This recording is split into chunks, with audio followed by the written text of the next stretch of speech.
Dans cette partie, nous allons nous pencher sur le temps des califes triomphants. D'abord les califes Rashidoun, que vous commencez à connaître, puis les Omeyyades, et enfin les Abbassides.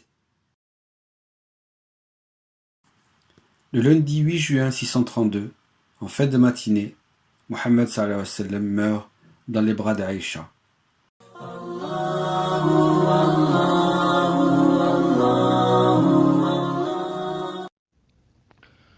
أعوذ بالله من الشيطان الرجيم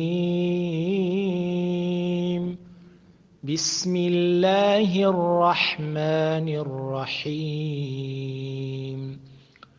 واتل عليهم نبأ إبراهيم إذ قال لأبيه وقومه ما تعبدون.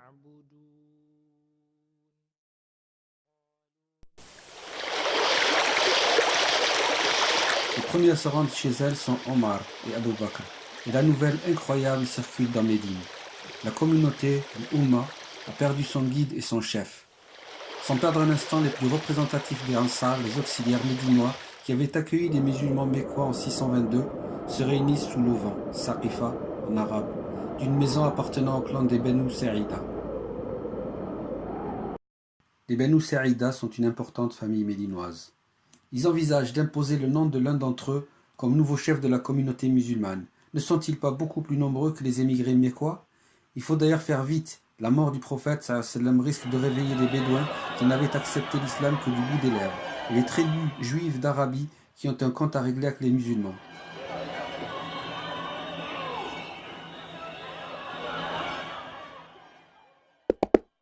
Quelqu'un, on ignore qui, vient prévenir Abu Bakr et Omar de leur réunion sous la Saqifa des Sa'ida. « Dépêchez-vous d'y aller, leur dit-il, avant qu'ils n'engagent quelque action sur laquelle vous ne pourrez pas revenir. » Les deux hommes se précipitent chez les Médinois et la discussion commence sous la Saqifa.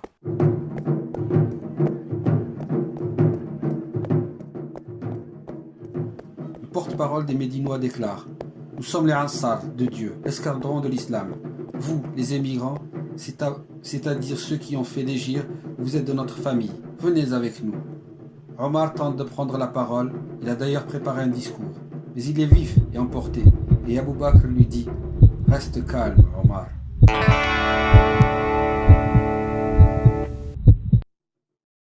Puis, cet homme déjà âgé, sage et courageux, harangue les Médinois. « Ce que vous dites est vrai, mais jamais les Arabes n'accepteront l'autorité d'un chef qui ne serait pas un Qurayshite, le clan le plus noble d'Arabie.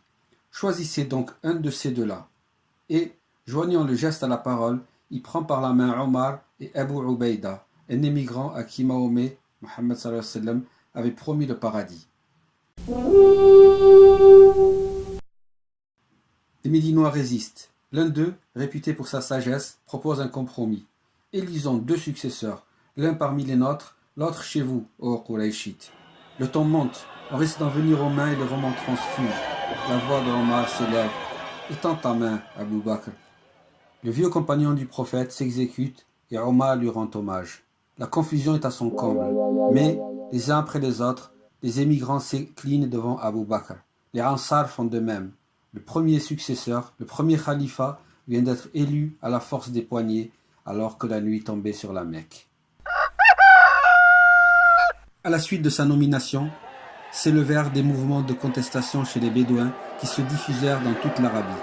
C'est la période de la grande apostasie, Reda. Abu Bakr doit maîtriser les révoltes des tribus de Hejaz et Najd.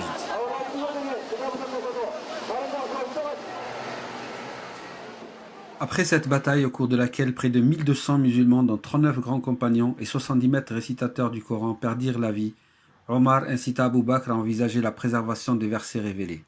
C'est à Zayd ibn Thabit qu'échut la tâche de compiler l'ensemble des versets en un seul livre.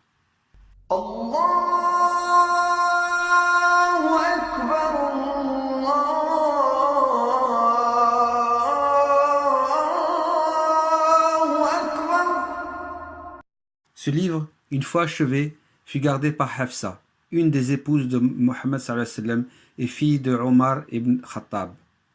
Ayant établi sa suprématie, il entraîna ses généraux à la conquête de l'Arabie tout entière et fut victorieux lors d'expéditions dans les territoires du nord et d'excursions en Mésopotamie et en Syrie, bataille d'Ajnadayn, menée également par Khalid ibn Walid. Selon Tabari, Abu Bakr aurait ordonné à ses soldats: évitez la trahison. Si vous faites du butin, ne dérobez rien. Si vous êtes victorieux, ne tuez ni les femmes ni les enfants sans armes. Ne détruisez rien, ne coupez pas les arbres fruitiers, n'égorgez pas le bétail à l'exception de ceux que vous mangez. Il y a en Syrie des prêtres chrétiens qui ne cherchent querelle à personne. Ne les inquiétez pas et ne tuez aucun d'entre eux.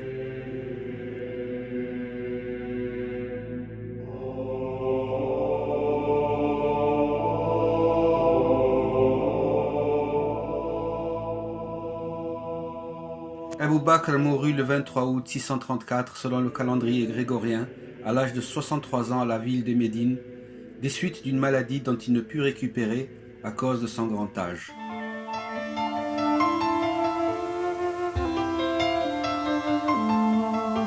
Omar a été le plus prestigieux des 4 premiers califes et l'un des plus glorieux de l'histoire des Arabes. Il fut le premier grand conquérant arabe puisque, sous son règne, l'État construit par Mahomet Mohammed s'agrandit de la Syrie aux dépens des Byzantins dont l'empereur était Héraclius Ier qui régnait de 610 à 641, de l'Irak, appelé Mésopotamie et que détenaient les Perses sassanides, de l'Égypte et de la Tripolitaine, province byzantine. Ces conquêtes se firent rapidement entre 634 et 641 grâce aux généraux arabes Khalid en Syrie, Al-Muthanna en Irak, Amr al-As en Égypte. La conquête de la Perse, chef-d'œuvre militaire de Omar, demanda 6 ans aux musulmans qui avaient pris Gondéchapur en 638, mais qui ne devinrent maîtres du pays iranien qu'après la bataille de Nahrawan en 642.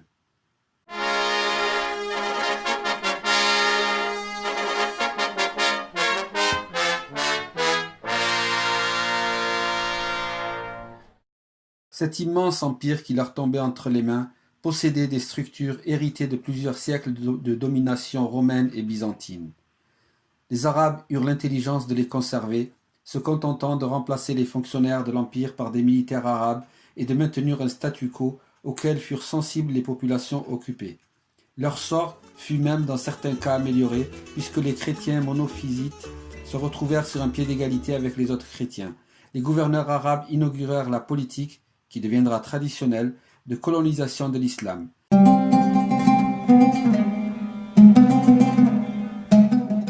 Conversion non obligatoire à la religion du prophète, mais exonération d'impôts pour les convertis et absence de service militaire pour les non-musulmans, mesure de sécurité.